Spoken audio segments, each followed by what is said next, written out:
В начале новостного блока я всегда поясняю за название стрима. А название стрима звучит как «В Каменском мужчина нарушил пасхальное перемирие».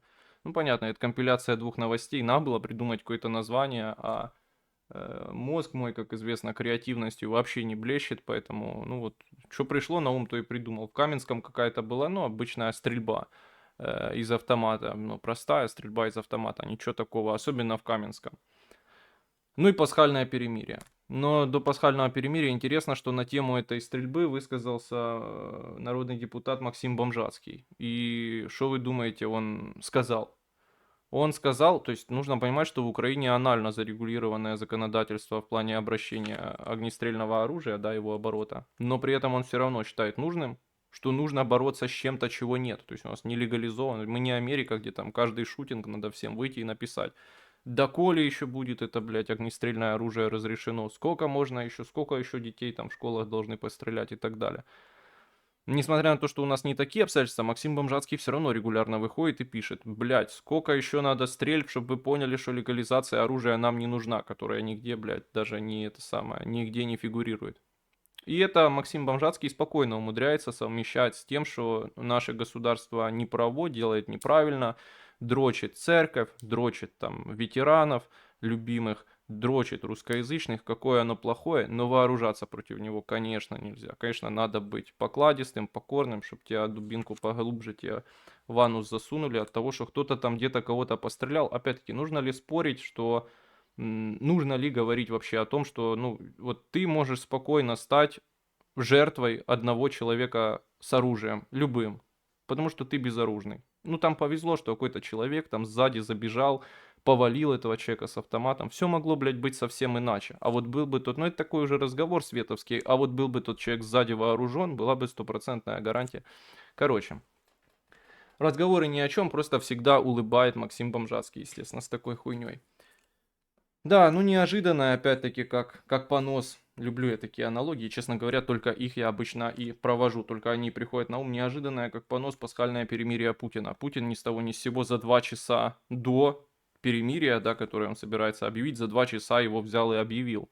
Так дела не делаются. Но это такой, понятно, хуцпизм в исполнении Путина, очень наглый перебросить. Ну, на его стороне, бля, везение, серьезное везение с этой администрацией, они его кенты, поэтому он может исполнять, конечно, что захочет. Мог, блядь, вообще за 5 минут объявить это перемирие и все равно остаться на коне, все равно, потому что отношения у него специфические с этой администрацией, и у нас специфические отношения. Как бы там обстоятельства ни сложились, все равно мы будем крайне, конечно, и хуевые. А Путин хороший, потому что он предложил перемирие. Ну, для американской администрации в целом, думаю, настроение такое. Ну, Сапун, блядь, ну какого хуя? Ну, короче. Да, за 2 часа, значит, за 2 часа до 18 часов, с которых начинается перемирие, Путин взял его и объявил, чем, конечно, в Киеве создал явно какую-то неразбериху. Ну, минжевались долго. Президент Зеленский так однозначно же и не сказал «да» на это перемирие.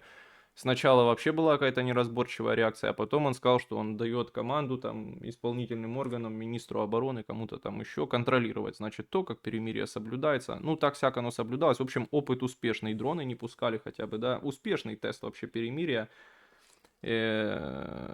Проводят параллели с тем, что Путин такое же одностороннее перемирие пытался объявлять на Рождество, тоже непонятно зачем. Тогда-то непонятно кому и что было показывать, да, совсем не те настроения были, как сейчас. Сейчас уже четко понятно, что Путин сигнализирует, ну, пытается рекламироваться трамповской администрации как человек, заинтересованный в мире, да, и готовый для этого что-то делать. Хотя мы понимаем, что, конечно, грош цена таким подставам за 5 минут, за 2 часа до их объявлять еще и на такой жалкий срок, 1 день, да. При том, что, конечно, правильно, ну, тут никак с этой логикой невозможно спорить, что президент Зеленский правильно говорит, что мы требуем уже, ну, полного перемирия на 30 дней. Просто полного прекращения огня на 30 дней. Почему бы его не принять на Пасху, правильно? Ну, у Путина там свои какие-то требования, не знаю, насколько они могут быть выполнены. Например, он требует, ну, вы знаете, этот Парелик вполне публичных, да, требований о том, что он требует во время этого прекращения огня на 30 дней, чтобы Украина прекратила мобилизацию, непонятно как, да, то есть, ну, это только проводить демобилизацию, чтобы Украину в это время не поддерживали оружием. В общем, это все такие сложности, непонятно как на них пойти. Но если еще там поставки Украине оружия зависят не от Украины, да, хотя и не полностью от Америки, они еще от Европы зависят, что как бы тоже для Путина не то чтобы легко решаемая сложность. Но вот мобилизация зависит от Украины, да, и от того, насколько там США способны на это надавить или не способны. Но главное то, что это же сильно ставит под удар обороноспособность Украины резко, да. А таким образом, значит, и договорняк весь сильно подвешивает, потому что, ну, а зачем Путину там продолжать то перемирие, если Украина за это время очень-очень сильно ослабнет? В общем, это интересно, как из этого будут выходить. Ну, в общем, да, на один день перемирия, понятно. Похоже на рождественское. Я вот пытался понять, предлагали ли перемирие на прошлую Пасху, да. Пытался понять, предлагали ли перемирие на прошлую Пасху. И узнал, что предлагали, но предлагал кто? Папа Франциск, который умер. Как я об этом узнал? Открываю социальные сети и, блин, ну, первая моя мысль была, я как-то подумал, что, возможно, умер народний депутат Гурін. Потому що читаю, померла наконець-то ця скотина, померла вже ця нарешті собака. Земля залізобетоном. Відправляйся до Аїда. Думаю, боже, неужели нардеп Гурін умер? Но нет, оказалось, это так умер. Так умер Папа Римский. Ну да, умер Папа Римский, вот Папа Римский в прошлый раз предлагал пасхальное перемирие. Ну и в этот раз он тоже его предлагал вроде как. К чему это все веду? К тому, что единственное, что интересно я вам могу сказать, что пока я искал упоминание о пасхальном перемирии, нашел информацию о том, что вы помните, давайте вернемся во времени. Когда-то была утечка плана мира, плана перемирия Дональда Трампа на 100 дней. Типа вот 100-дневный план Трампа по прекращению войны в Украине. Как-то так это в медиа было сформулировано. И довольно интересно, что одним из пунктов там, ну не сказать, что это не может быть совпадением, но очень похоже. Одним из пунктов там было именно это пасхальное перемирие. Вот, и оно случилось. Может, это означает и, кстати, да, создание платформы для переговоров в Европе, где будет вовлечена российская сторона, украинская, американская и европейская, что тоже как бы есть. Что тоже как бы есть, да, заседание завтра будет, второй раунд в Лондоне. Ну, конечно, там нет напрямую России, но явно там российские интересы через Америку как-то поставляются. В общем, к чему вот такие как бы уже два попадания есть, и таким образом может стоить верить и всему, что там дальше будет, а дальше там мир обещают к 9 мая. Ну, просто это то, что интересно. То, что интересно, связано с этим перемирием. Да, ну, в общем, такое ощущение, что, ну, вот успешность довольно, да, ну, то есть не было сорвано, по крайней мере, стороны просто не обвинили друг друга в том, что оно провалилось, а это, считаю, успех, да, понятно, что, наверное, инерцию такой войны, ее невозможно остановить на один день и в срок одного дня, это неудивительно, да, но то, что стороны не объявили как-то официально о срыве этого всего, да, просто не прекратили это перемирие публично, должно нас наталкивать на мысль, что боятся американской администрации, и в целом тест этого перемирия был успешный. Что как бы очень сильно обнадеживает, конечно. Не надо, наверное, терять голову в том смысле, что, да, головокружение от успехов, что противоречия все равно очень сильные между сторонами. Но этот удачный пример все-таки обнадеживает. Интересно, что президент Зеленский, да, выдвинул предложение, и Путин сказал, что проанализирует предложение президента Зеленского о моратории на удары по гражданской инфраструктуре на 30 дней и даст ответ. Но тут тоже задумаешься на самом деле, что означает мораторий на удары по гражданским целям. Ведь по сути, если спросить стороны, они, наверное, обе скажут, что мы удары по гражданским объектам не наносим. Мы наносим удары по объектам военным. Это наталкивает на мысль, что, думаю, несложно будет согласиться на это, потому что это не то чтобы какая-то серьезная переменная, да. Вряд ли она будет подразумевать в целом прекратить удары дронами и крылатыми ракетами. В общем, вот такие мысли на этот счет. На этот счет. Ну, в общем, да, договорняк к 9 мая. Не говорю, что нужно ждать, но интересно. Интересно. Постоянно роятся мысли в голове, думаешь на темы того, что вот насколько Путин будет удовлетворен тем, что ему предлагают? Насколько широкий масштаб этой сделки между американским государством и, скажем так, Западной Европой, да, на которую давит Америка, и российским государством? Насколько вообще являются ключевыми эти вопросы, типа не вступления Украины в НАТО? Все-таки никуда нельзя деть тот момент, что Украина просто по факту начала войны стала кратно дальше от вступления в НАТО физически. И, наверное, это уже как бы достаточное для Путина достижение, вплоть до того, что он готов на какие-то, наверное, незначительные, не очень весомые э, юридические, там, хоть со стороны Украины, хоть устные со стороны США, гарантии не вступления Украины в НАТО. Потому что вот та физическая реальность, да, вступления Украины в НАТО, она, конечно, с этой войной стала кратно дальше по множеству причин. В этом смысле, ну, я это говорил и раньше. И это, конечно, то, что забываешь, когда рассуждаешь на тему того, что как Путин может быть удовлетворен такими зыбкими гарантиями.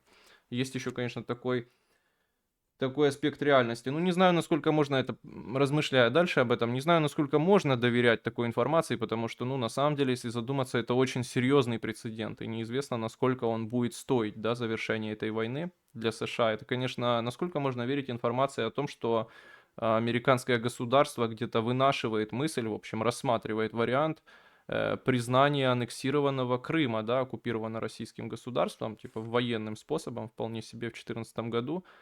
Конечно, такая легализация — это серьезный весомый аргумент, если она вообще рассматривается, что, конечно, звучит дико признать территорию, которая была военным способом присоединена, да. То есть таким образом у этого же должна быть какая-то юридическая база.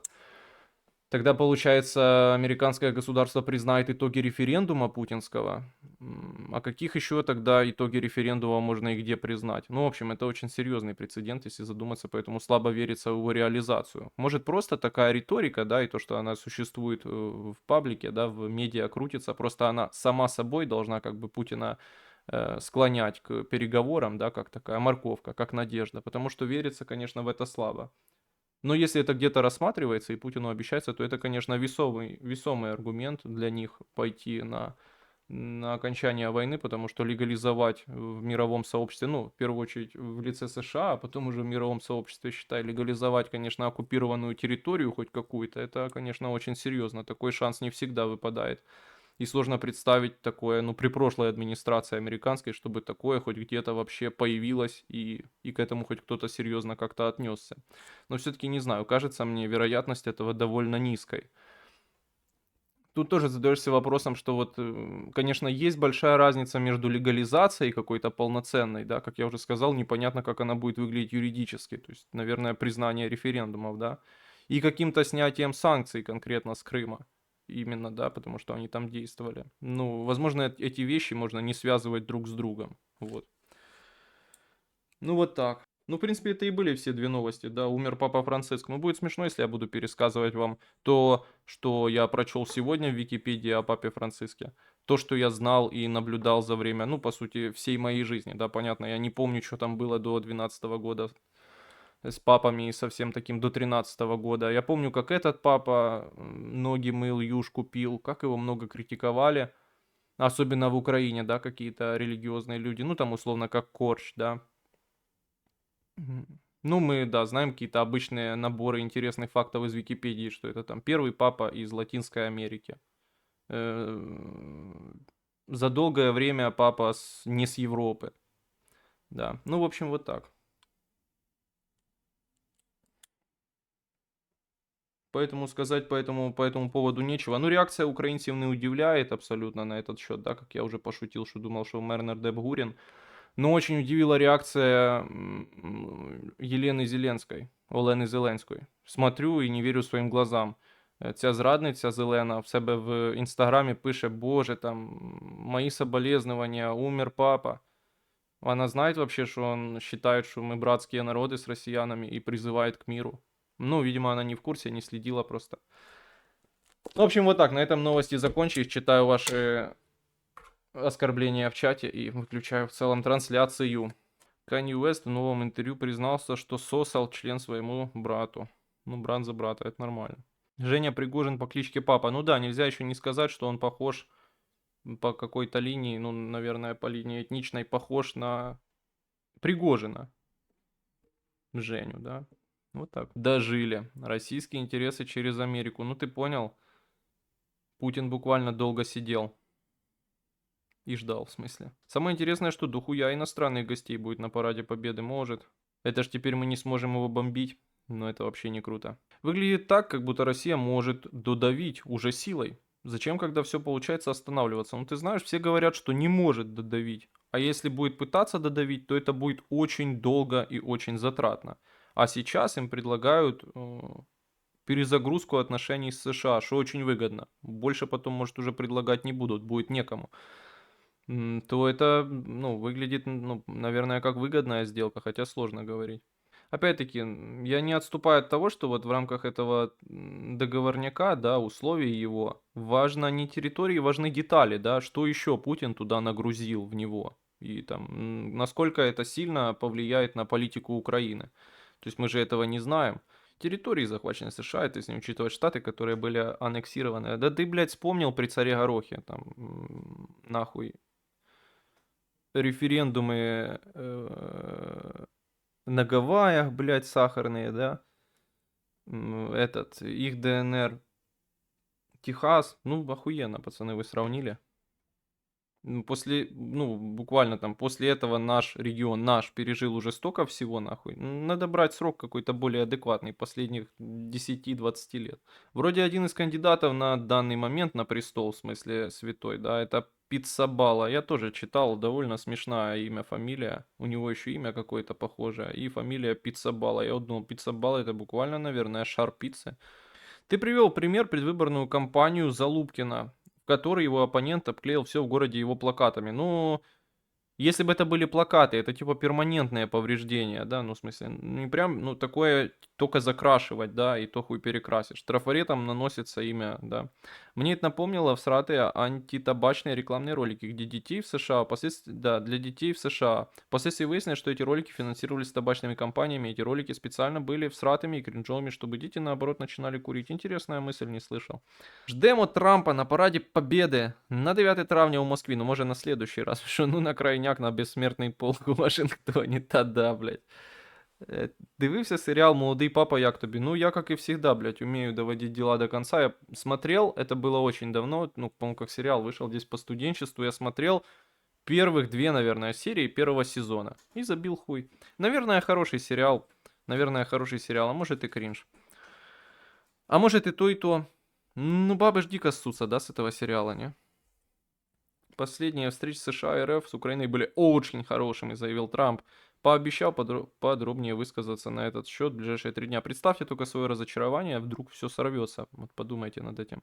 А баби ссуться ми би через те, що там на головній ролі Джуд Лоу. Я не знаю, что за Джуд Лоу. Это как Ясос Биба для меня. Хорошо, что не Бомбини Гузини. Ты понимаешь, я раньше увидел это, чем Лом, да, телеграм-канал. Но что-то не подумал запостить. Ну, понятно, мне все равно никто не заметил моих потух. Но просто пожалел, когда увидел у него потом этот мем. Но мозгов, если нет, то это надолго. Сейчас была новость, что Трамп предлагает мир. США признает Крым. Интересно. ЗАЭС, ну просто откуда? Кто это говорит, да? Кто здесь?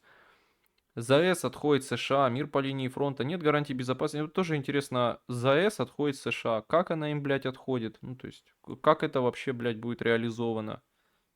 Непонятно. Так Папа Римский априори может только к миру призывать. Было бы странно от него услышать риторику в духе «разъебите Россию к хуям».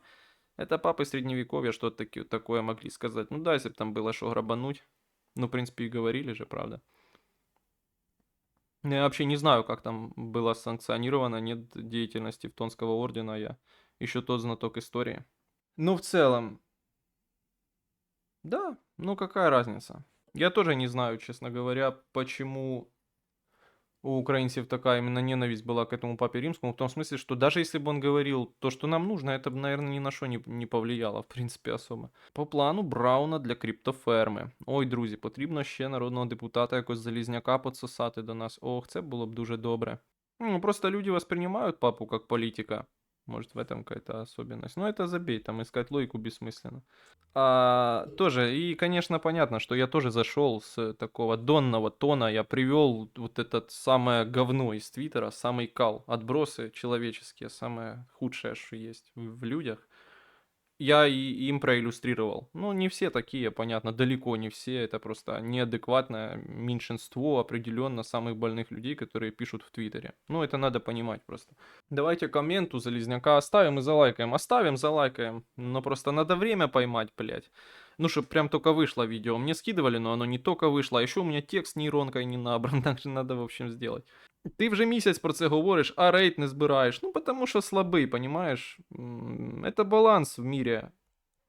Можно... Ну, правда, я не пойму, в чем он у меня компенсируется. Не пойму, если честно говоря. Не, ну чем-то компенсируется, просто неочевидным, я не знаю чем. Но в смысле не дает всем все. Кому-то дает что-то, кому-то не дает решительность. Кому-то, ну, в общем, жаловаться не надо в любом случае. Жаловаться не надо. Друзья, поддержите финансово. Особенно интересуют донаты в криптовалютах. Это самые приятные донаты. Спасибо тем криптошейхам, которые довольно редко на меня поддерживают. Отдельное спасибо. То, что я всегда замечаю, стабильной поддержки со стороны Чарки-Шкварки. Надеюсь, он услышит, будет приятно ему. А Гренландия-то будет? Я бы глянул. Будет. Ну, реально будет. Но, пацаны, я вот понимаю, что я ж, блядь, только на полпути. Вот я почти написал текст, там, блядь, сформировал задумку, но, блядь, это ж потом все еще надо отмонтировать. А иллюстрировать это очень сложно, поверьте. Надеюсь, я там не застряну надолго. Ну, думаю, все будет нормально. Американским компаниям. Не, ну американским компаниям это не отойдет США, правда? Ну и тоже непонятно, зачем это нужно. Ну, то есть в чем смысл того, чтобы американские компании стали операторами этой станции сраной, атомной? Ну, что они там? Ну, наверное, действительно, вот то... Подожди, чего они там? Сейчас скажу тебе. Хаб для нейросетей. Чипов туда NVIDIA наставить. Главное, чтобы хайп нейросетей этих скамовых не прошел. Ну, это вся вода с Днепра высосется, наверное, на запросы бомбардило крокодила, блядь. Пусть лучше там свою буду на эти бомбардило крокодила тратят и бомбини Узини. Зачем воду из Дніпра на такой кал переводить? Ви не согласні со мною? А ось ми якось у чаті нещодавно обговорювали, що з початку війни розонравилися фільми Балабанова. А я не знаю, наскільки пов'язано. Наверное, просто розонравились, бо вони перехайпились, типа. Ну, смотря какие, жмурки все еще хороши, ну, типа, понятно, груз 200 полностью они как-то его, не знаю, а пошли ли, хуй его знает, ну, короче. Хотя фильм, наверное, неплохой, но вот ты его раньше смотришь, думаешь, да, фильм хороший. А потом, блядь, смотришь, вот после того, как дети с ним начали носиться, думаешь, бля, какая пошлятина. Ну, то есть все так гротескно, нарочно показано, чтобы шокировать. Ну, блядь. Так от, Балабанова. І в мене теж те саме, але нещодавно брата обидві частини передивився жмурки, і мені знову зайшло, наче як і не було якогось незваріння. Ні, ну може брат і жмурки, типа, на віка, а. Или там я тоже хочу, да. Но вот типа это конкретно Груза 200, наверное, касается. Ну а больше что? А, ну Груза 200, ну и фильм, который мне, конечно, никогда особо не нравился, Кочегар. Он тоже почему-то девальвировался. Будут майнить крипту на криптодонат Денису, да сейчас. Они на криптодонат там своему Сэму Альтману, Скаму Альтману куда-то туда будут донатить. Блять, майнить. Слушай, Дэн, а я что-то не спрашивал никогда. У тебя душ сельский, типа кабинка, куда надо сверху воду лить, или душ в хате чеванна? У меня был душ сельский долгое время, ну, летний, что называется. Я в нем мылся и зимой, снегом обтирался, там, короче, когда с него выходил. Ну, тупо воду кипятильником грел. Интересно, что у меня был бак этот с-под душа летнего, не магазинный, потому что в те времена, когда батя его делал, в 90-х, не то чтобы легко было там этот бак прям купить, как сегодня. И он его где-то спиздил, этот бак. И вот на нем какие-то черепа с костями, какие-то шифры. Я вот все время думал, насколько токсичное в нем было, в том, в чем я мылся. Я потом гуглил, оно очень токсичное, это какие-то пестициды. Ну уж как было, так было. Да. А потом Чарка-Шкварка, да, вроде, надонатил мне денег, но на тот момент другой ник у него был. Ну, в общем, надонатил мне денег нормально, я их там накопил и выкопал себе, короче, воду всю эту, прокопал траншеи, проложил воду, поставил насосную станцию, провел провода, поставил бойлер и поставил душевую кабину. Но надо сказать, что душевая кабина мне по блату бесплатно досталась. Обычная китайская душевая кабина. А Морфий смотрел, ну, нормально, не восторг. Вот Морфий похож на обычный сериал какой-то американский, типа там молодого папы и так далее. Не фонтан. Ну вот, про уродов и людей еще хороший фильм. Ну тоже не знаю, насколько прям хороший фильм. Да, ну «Войну» тоже смотрел, ну, со своей атмосферой фильм, ну, тоже что-то не фонтан, короче, не шедевр, не шедевр, но фильм хороший. А обзор на хату будет, да, был много раз, чем это хата. Хата і хата. Кочегар завжди хуйовим був, як на мене, а груз 200 завжди була тупа чорнуха заради тупої чорнухи. Мені кажется, що груз 200 якраз не тупая чернуха, с каким-то смыслом фильм, да, про город солнца и так далее. Но его именно люди так смотрят, что в итоге так они его трактуют, что в итоге и ты сам подвергаешься этому, и в итоге это, ну, превращается в тупую чернуху. Хотя фильм таким не является, по-моему. Ну, понятно, что это черная комедия. Ну, тут такое, конечно, от чувства юмора зависит. Ну, типа, смешное оно есть везде, мне кажется. Плох тот фильм, да, в котором его нет. Убили корову. Блин, а где убили корову? Бо я постоянно путаю, где убили корову. Ну, убили и убили, это такое дело. Ну, в войне чеченцы как-то однобоко представлены. Все прям жестокие варвары. В «Кавказском пленнике» с тем же актером вроде не так сильно краски сгустили. Ну, ты... Там фильм, мне кажется, вообще не об этом. Не о таком мотиве. Нашел там да чё. Да ебо, мне просто он, мне кажется, просто, ну, каким-то хуеватым фильм «Война». Просто там как-то атмосфера прикольная. Но, блин, сам фильм, наверное, хуеват в целом. И дело там, наверное, не то, что в чеченцах. А касательно чеченцев, недавно пересматривал смешной фильм, как это сказать, когда переснимают фильм. Ну, то есть не ремейк, а может и ремейк, может, на адаптация, не знаю. 12, да, 12 разгневанных мужчин, но 12 снятые Михалковым. Блин, сейчас он так забавно пересматривается. Ну, я вам не советую тратить время, конечно. Ну вот, да, я думал, что корову убил Ильям Климов, выйди и смотри. Дорогая, мы убиваем своих детей, или как-то так называлась передача. Она еще транслируется или нет? Ты знаешь, нет, она еще давно закончилась, по-моему, даже до войны. Но эта передача великая, я ее пересматривал. Вот это чернух, блядь, пересматриваешь, прям пиздец. Чернух, прям безнадега полнейшая. Вот это реальный трэш, вот это реальный хоррор. То есть вы сейчас пересмотрите, я хуй знает, как вы вообще раньше по телевизору показывали. Полный ад. Сейчас бы, ну, я понимаю, почему сейчас такое не снимают.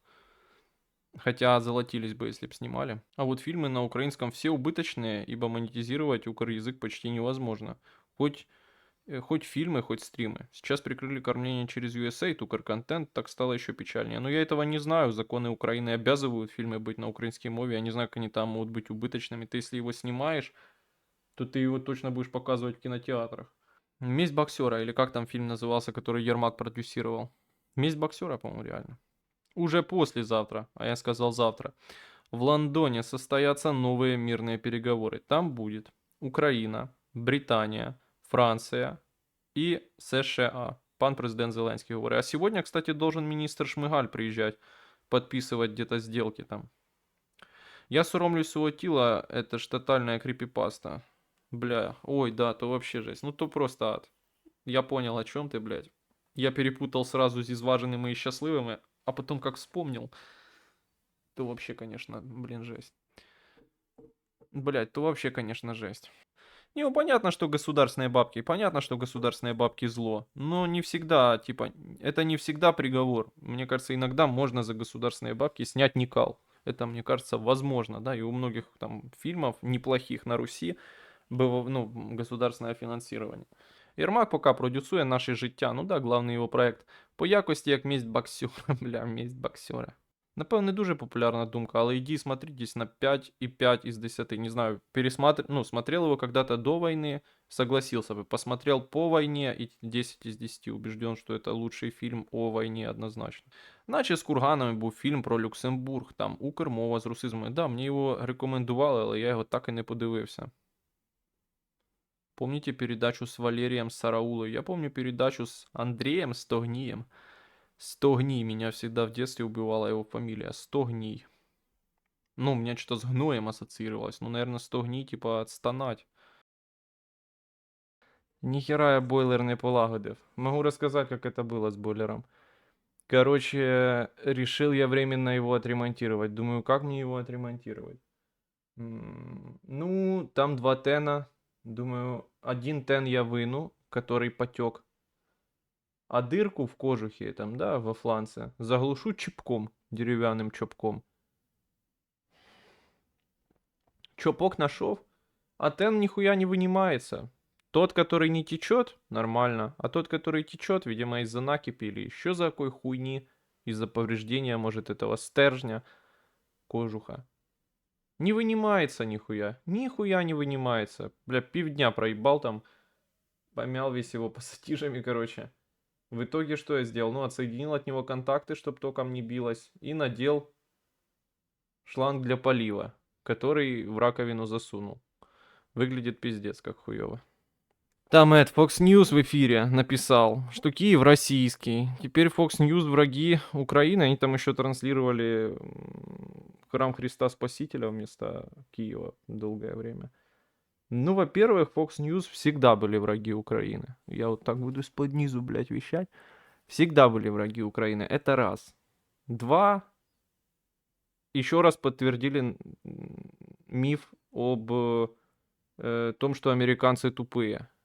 Развенчали его. Американцы не тупые. Ну, в общем, вот так.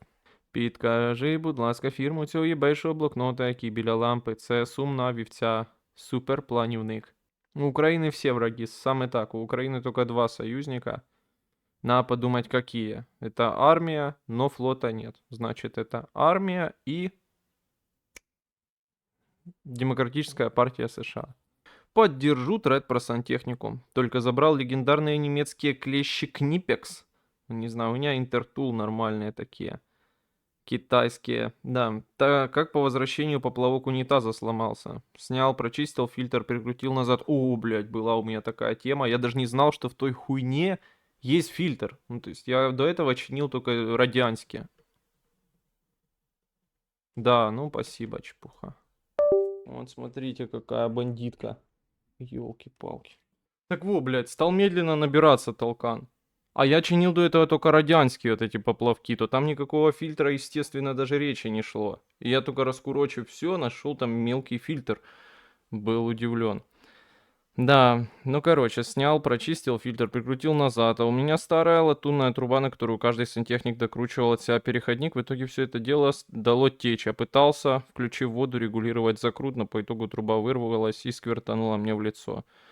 Но зато давно хотел поменять шланг подвода. Ну хорошо, а лучше еще, конечно, перепаять на пластик, чтобы геморроя не было. Я вроде уже спрашивал тебя, но ты не... Я кто?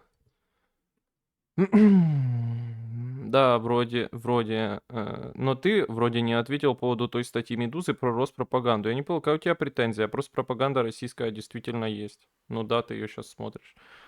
По кружці чат GPT визнав, що ти зараз їдеш в президентському купе, попався. Да, вот он, блядь, в сортире на тележке железнодорожной, в которой президент снимает видео. Лишь раскурочив все, мы обретаем себя, правда. Фильтрованная вода в унитазе. Действительно, там есть фильтр грубой очистки, а у меня был фильтр угольный. И мне говорил, короче, штемп, который торгует в магазине, говорит, ты этот фильтр не бери, магистральный, он хуйня с углем, не бери. Возьми тряпку обычную вот эту, не бери, он еще дороже в 100 раз. Не нужна тебе такая машина, не нужен тебе такой фильтр. А я взял, блядь, и все равно взял втихаря его.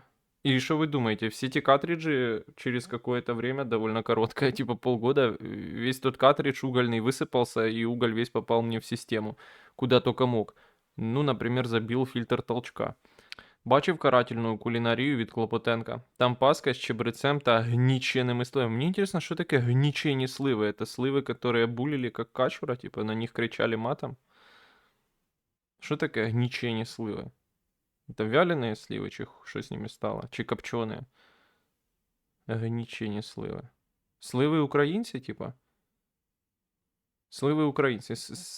Сливи українські чоловіки від 25 до 60, да. Нагнетаемые, если дословно перевести. Нихуя себе, стало гораздо понятнее. Нагнетенная слива, нагнетает.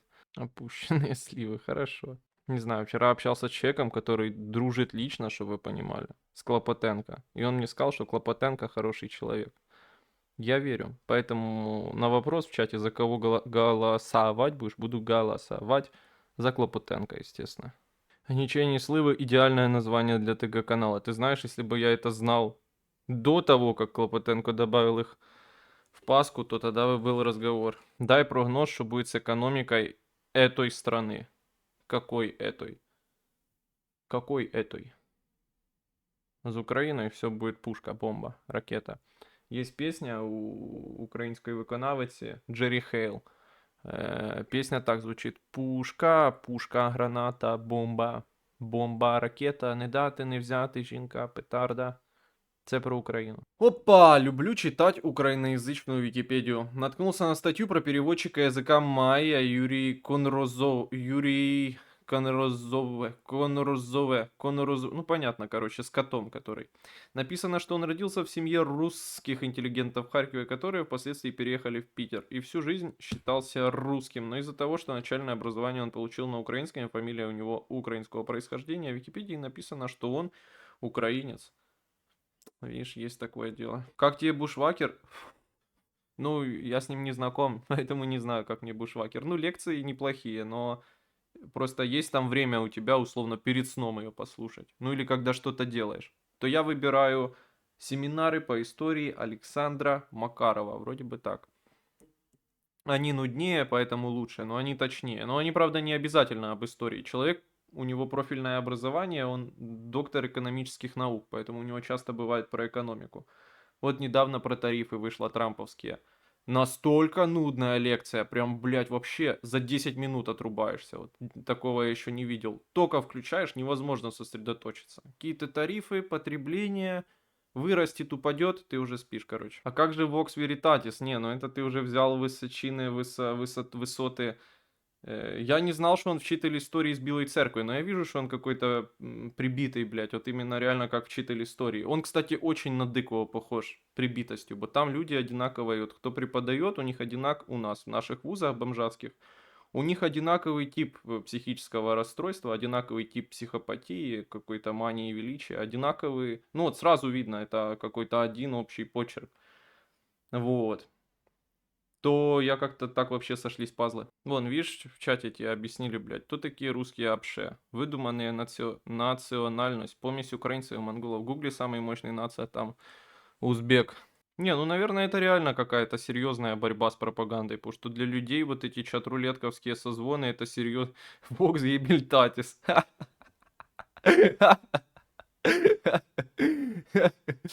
Да, блядь, такого человека надо на какую-то должность ставить, понял, важную, ну там, министр правды, ну что-то такое, короче, за информационную войну. Импельтатис. Ну, короче, не, ну это я к чему, что важное направление фронта, чат-рулетковый фронт, люди реально большое значение ему придают, ну, вот в обыденности.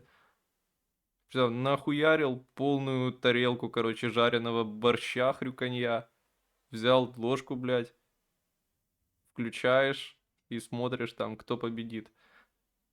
По-моему, это очень важно. Это уровень спорта национального на самом деле. Ну, опять сейчас, блядь, вот мы так это самое помоями какими-то... Я облили помоями этого деда.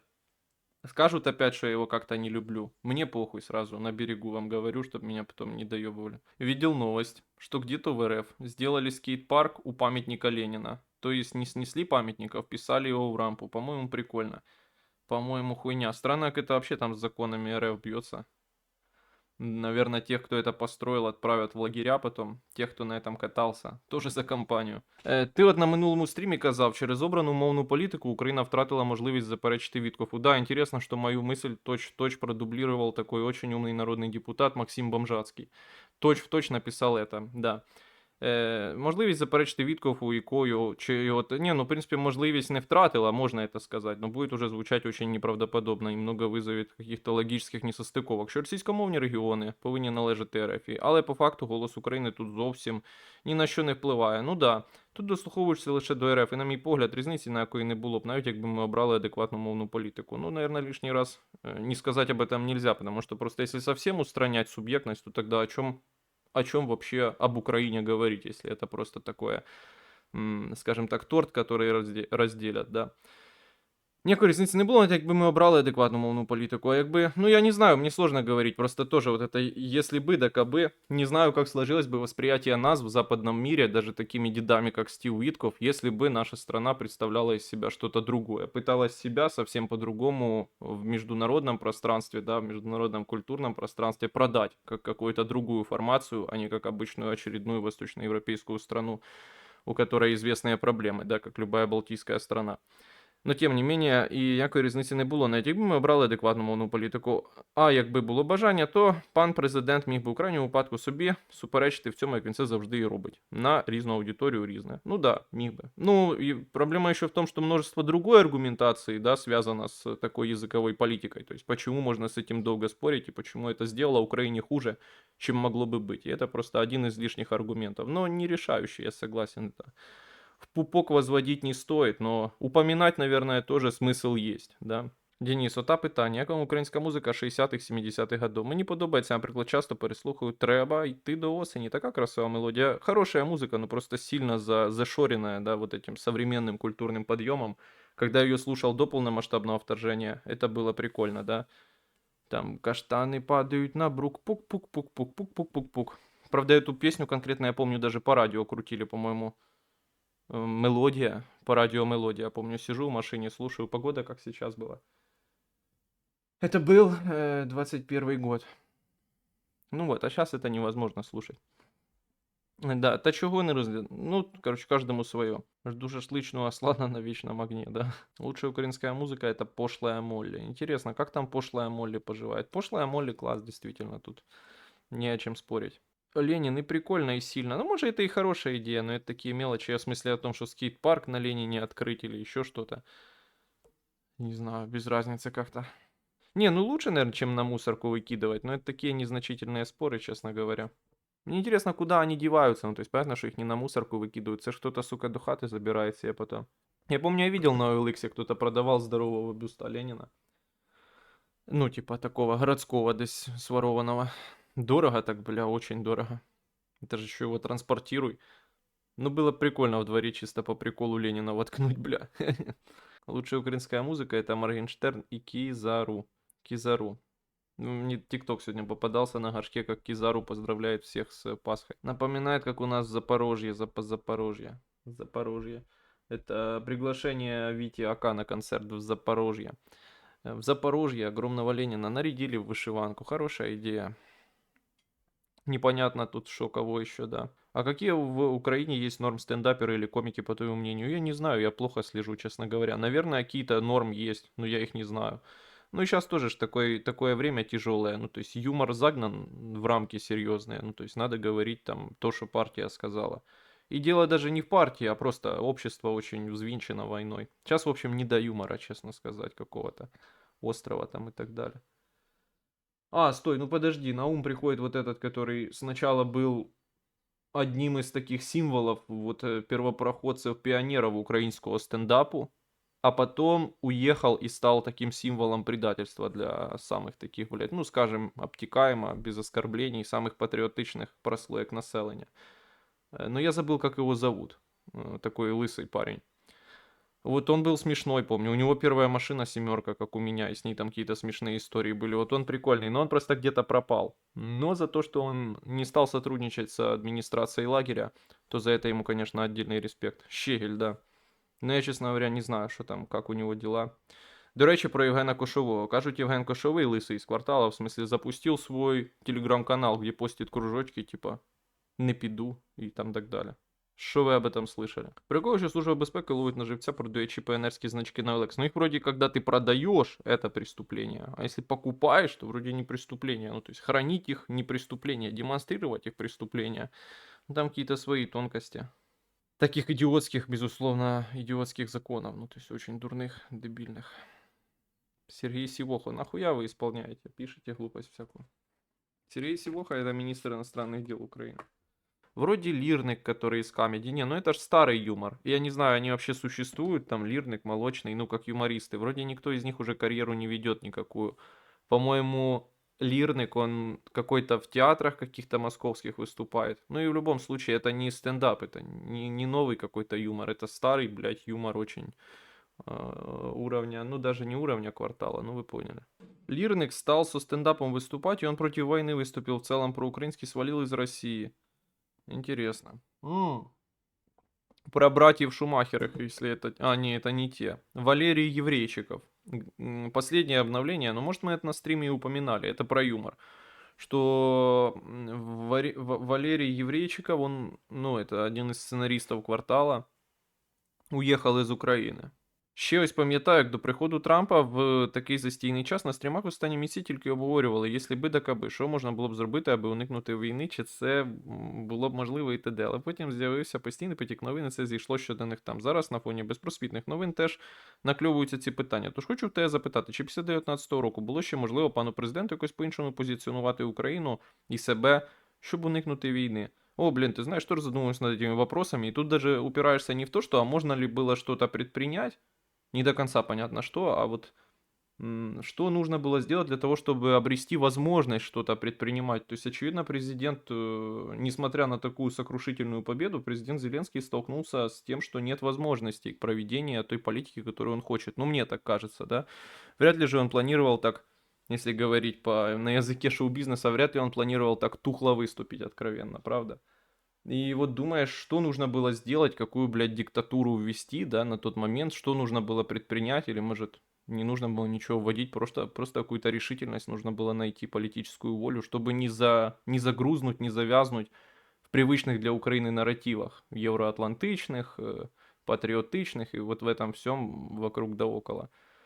То есть, ну, я сомневаюсь, что это было искреннее желание переосмыслившего, увидевшего как чего-то, чего он не видел до выборов, да, президента Зеленского, придя к власти, это было его искреннее желание продолжать, по сути, курс прошлой власти и двигаться в непонятном, на самом деле, не очень перспективном, скажем, мягко направлении. Ну, ты сам понимаешь скользкость этих тем, да, потому что они все ходят, поряд з тим, що ми не підтримуємо, з виправданням збройної агресії. Этим законом вони умело себя защитили от такой критики. А що і як можна було вести, непонятно на самом деле до конца. Потому что не до конца понятна мотивация российской стороны, да, то есть, в общем, есть несколько ограничений от украинской юрисдикции, да, и законов до еще каких-то вещей, скажем так, свойственных таким рассуждениям о прошлом. Ну, хлопці, от ви жартуєте, да ніхто не жартує, а ви краще послухайте Дмитро Гнатюка чи щось з того часу Києва і мій. Теж красива пісня, дуже гарна пісня, дуже красива. Дуже гарна, дуже красива. Если прям в такие дали брать, то у меня где-то была пластинка, ну, это можно просто переслушать на ютубе, записи хора «Веревки» тех времен. Но оно двоякие впечатления оставляет, потому что понимаешь, что это такой просто, скажем так, вещь, созданная для развлечения тех времен партийной номенклатуры. Но, с другой стороны, все равно музыка.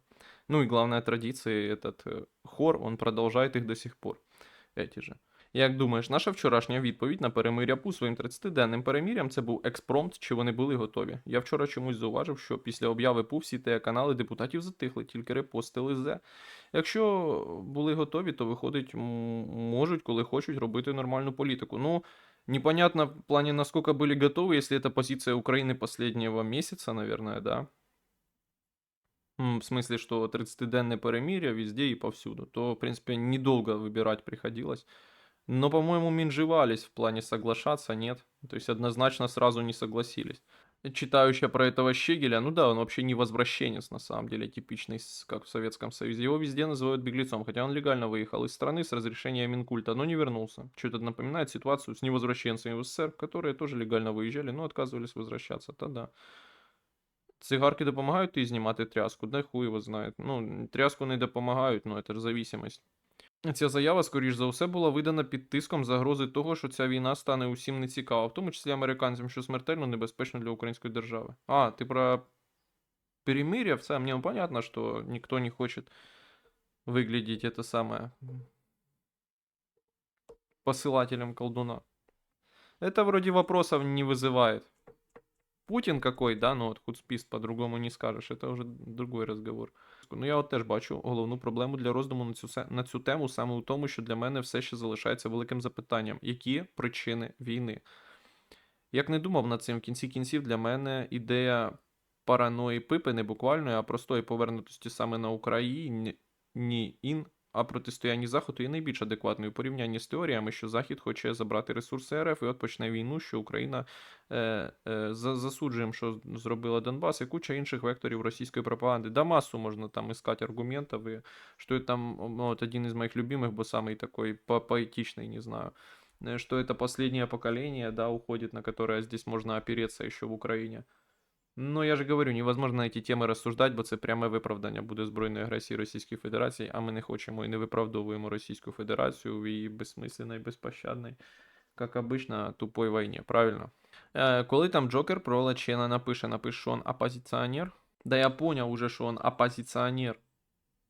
Бля, меня больше порадовала такая хуйня. Вот как вы думаете, я над этой темой задумался, хочу вас спросить, друзья. Вот есть такой, я часто привожу в пример такую вещь, но для вас, блядь, и более какие-то простые вещи не очевидны. Ну давайте напряжем там то, что осталось в голове. Иногда есть такой прием в политтехнологии. Я вам приведу пример из выборов мажоритарных в Раду.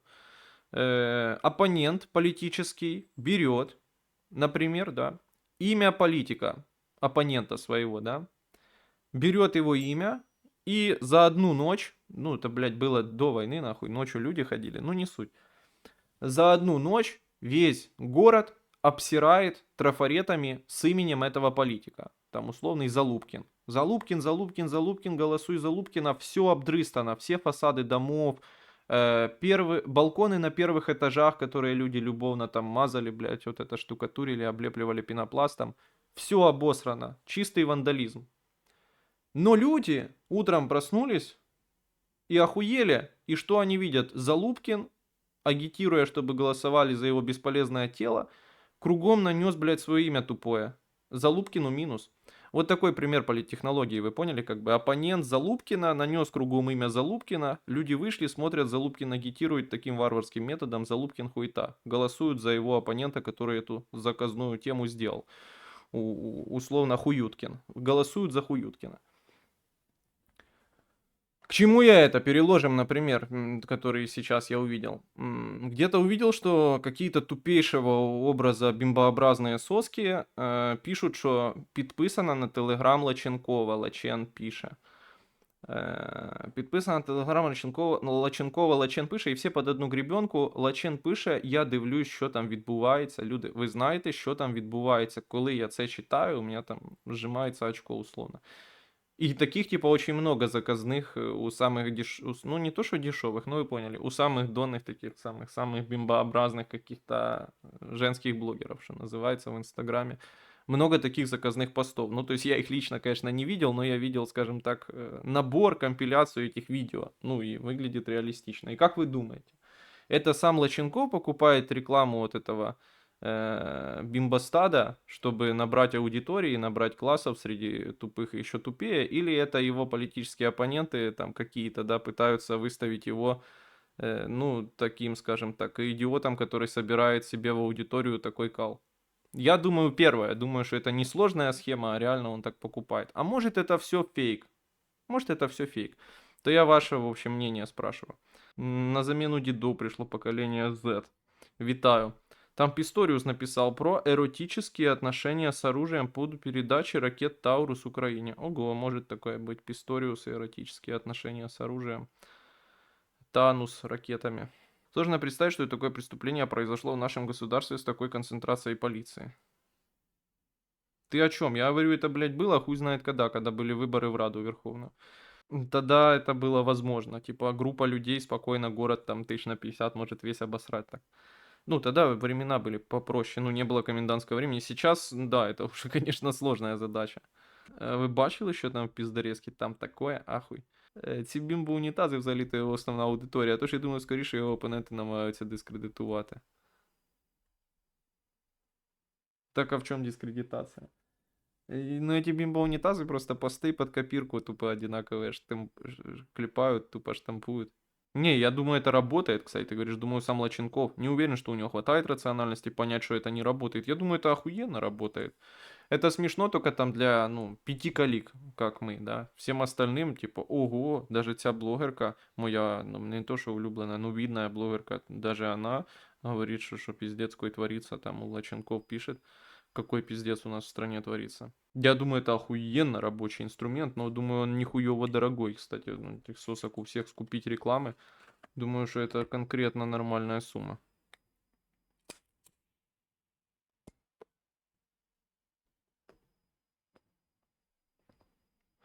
А ты уверен, что Залупкину эта пиар-акция в минус пойдет? Все-таки про Залупкина они хотя бы услышали, а второго даже не знают. Ты знаешь, интересная мысль. Сложно это проверить, да. Ну, просто там однозначно Залупкин был на коне, ну, как это часто бывает на мажоритарных выборах, там один кандидат стопроцентный. Но, тем не менее, все отзывы, которые я слышал, да, они были негативные. Ну, тоже это вопрос окружения. Я согласен, конечно, узнаваемость оно, с одной стороны, автоматом повышает, да, но с другой стороны, все-таки негатив остается. Но это просто как пример. Может, какой-то и другой пример можно найти, понял? Такой же мерзкий. Просто на ум он мені не приходить.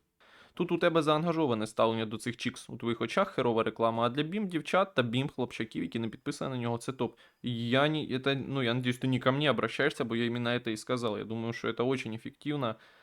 И поэтому склоняюсь к первому варианту, что это не какая-то там сложно сочиненная подстава, а что это реально он вложил бабки там с продажи мерча, со сборов и нормально поднял вещи.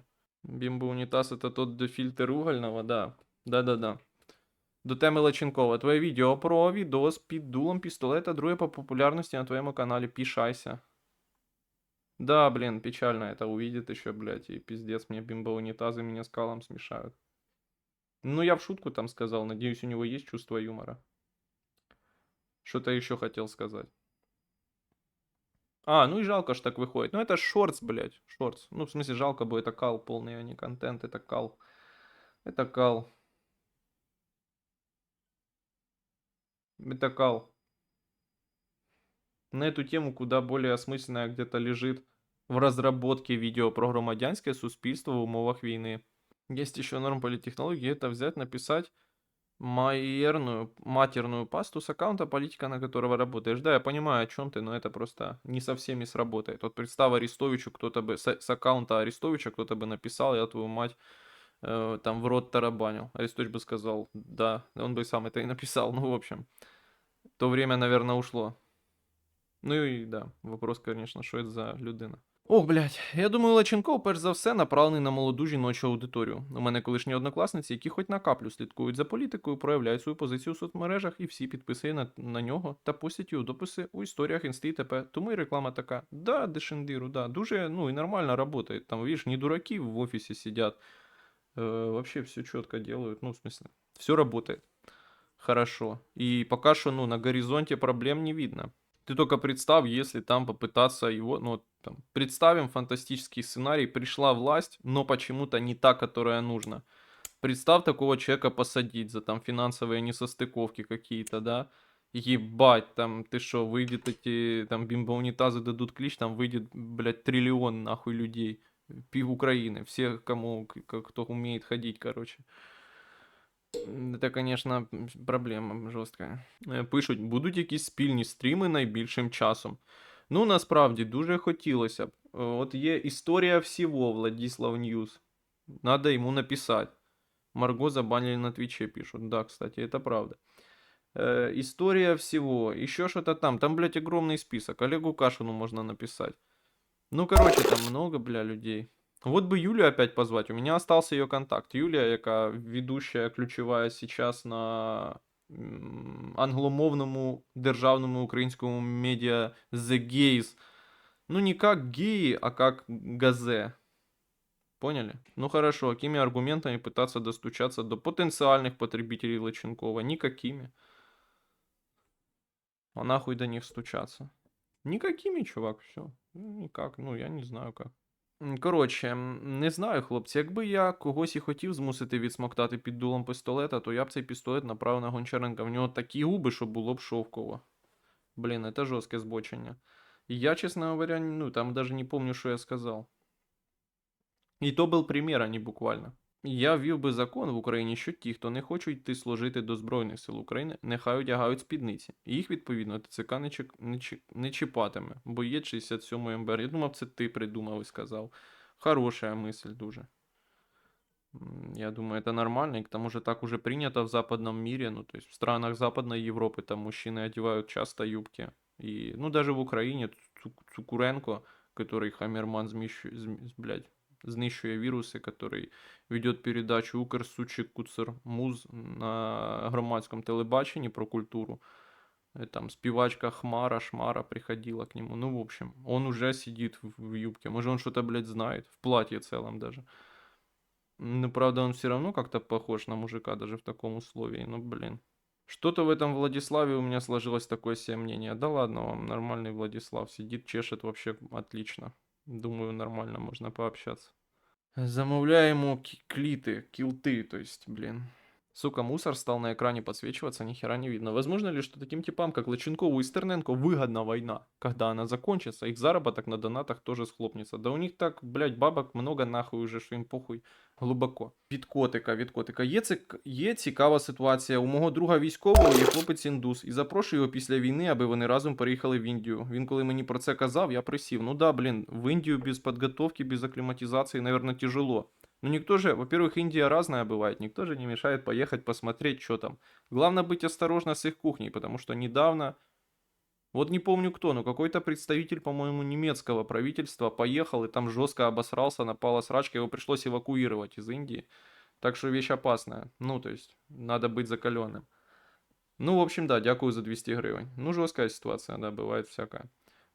300 гривень від пана Тараса. Качура на інтеграцію з Лаченковим. Дуже дякую. Дуже дякую. Їм ця інтеграція дуже потрібна. В принципі, їх від той соски даже і не отличить, любой бімбоофіцирований. Та я думаю, там бабок, ну, забейте. Главное ім'я у них є. У нас, напевно, один з найкрутіших політтехнологічних класів у світі. У нас демократія, що потребує політтехнології, політична влада дає найбільші зиски. Щоразом народжує величезний потік грошей у політику, навіть без поправки на бідність країни, що в свою чергу народжує конкуренцію, яка вже і народжує суперспеців. Наверное, сложно сказать, но это всегда такая вещь реально сложно поддающаяся исследованию, в том смысле, вот так, как какую-то видишь нашу политтехнологию и начинаешь задаваться вопросом, насколько это полноценная политтехнология, там, а не стечение обстоятельств, и насколько она реально у нас первее всех остальных появилась. Потом начинаешь слушать других людей из постсоветских шитхолов, и западных людей, и все говорят, что «О, мы первые это придумали, это у нас вот у первых появилось». Там россияне говорят это о своих выборах, мы там говорим это о своих вещах. Но, блин, тут тоже нельзя же смотреть на протяжении всей истории. Когда-то мы за россиянами доедали, да, за российской политикой. Но оно и не мудрено, да, приезжали буквально российские политтехнологи и реализовывали то, что они умеют. Ну, кстати, да, наша школа политтехнологии ими и научена, по сути, этими российскими политтехнологами. Но, правда, в России политика потом закончилась, а вот, скажем так, эксперты, взросшенные в Украине, ими они остались, и политика в Украине тоже осталась. Наче дійсно министр немецкий, не помню, какой-то замминистра или что-то такое. О, читал, что американца какого-то судят за то, что заехал на какой-то остров рядом с Индией, а там закрытое племя живет. Это племя украинцев. От Соскина не отличить. Соскина. Ведущая такая.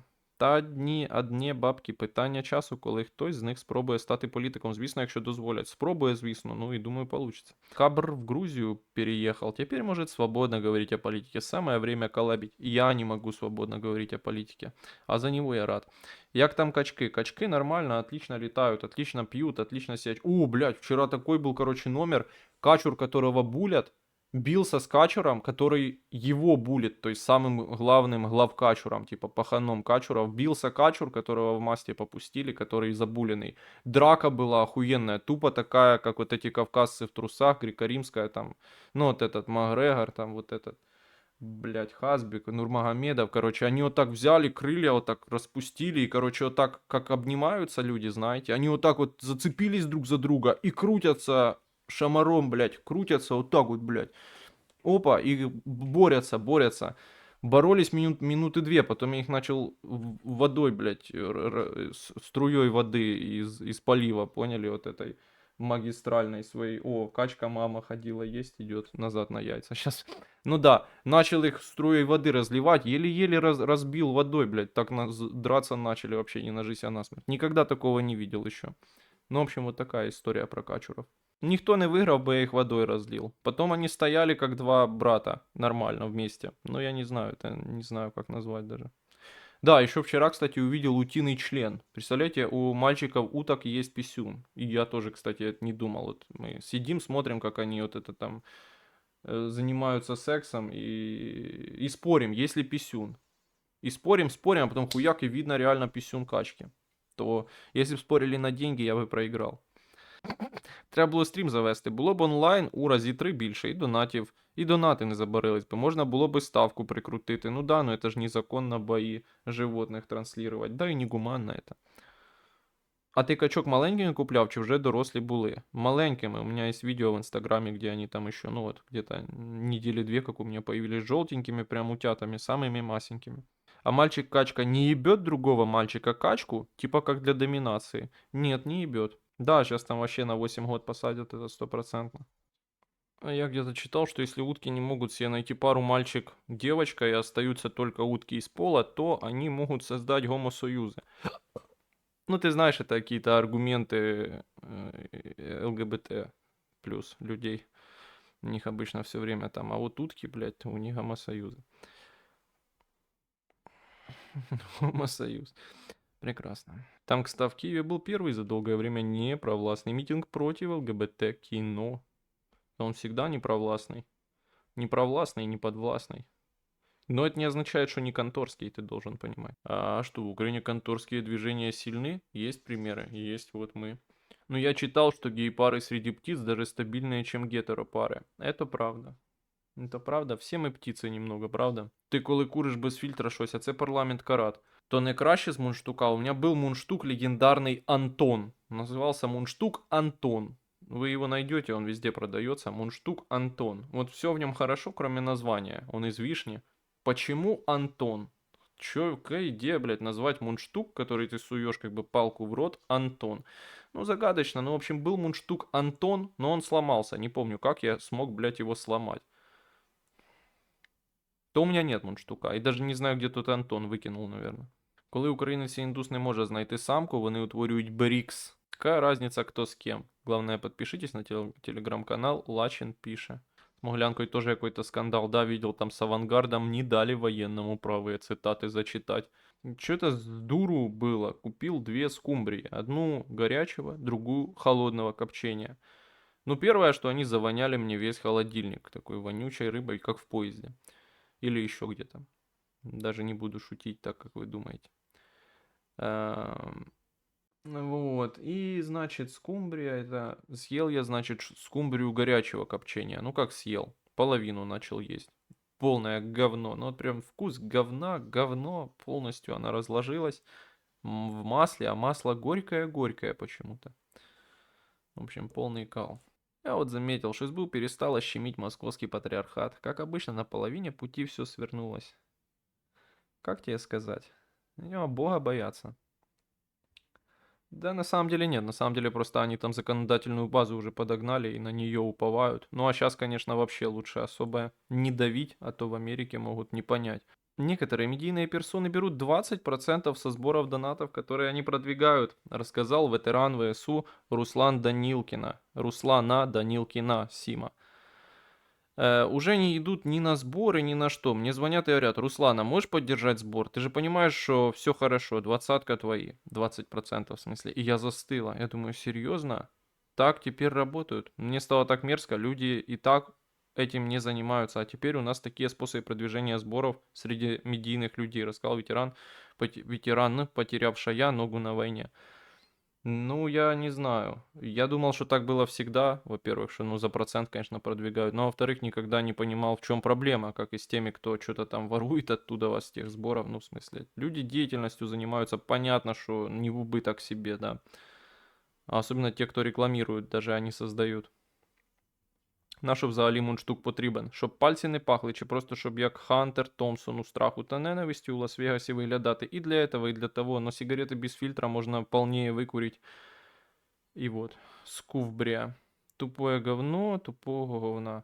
Надо эти вещи просто юридически честно прописать, а тогда уже будет не так выгодно. Ну, конечно, по-хорошему надо бы.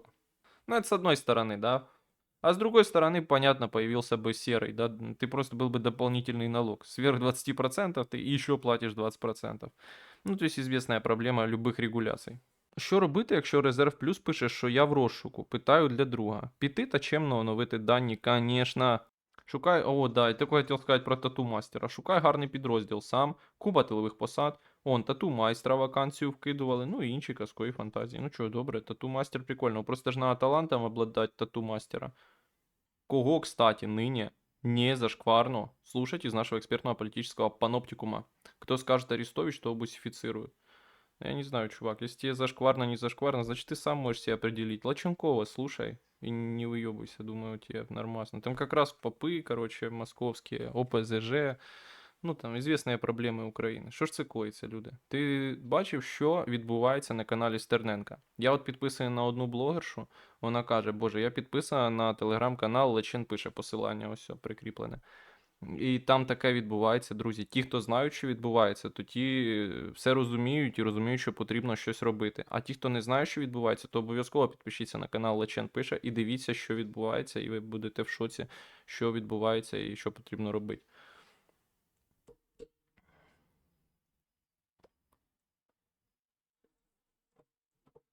Отличная нота. На этой патриотичной ноте надо переходить к новостям. Опа, друзья. Ну, вот такие мысли. Все, друзья, стрим заканчивается. Спасибо большое, что сегодня пришли. Ну, понятно, что он сегодня такой не очень напряженный, потому что, ну, понятно, расслабленное настроение.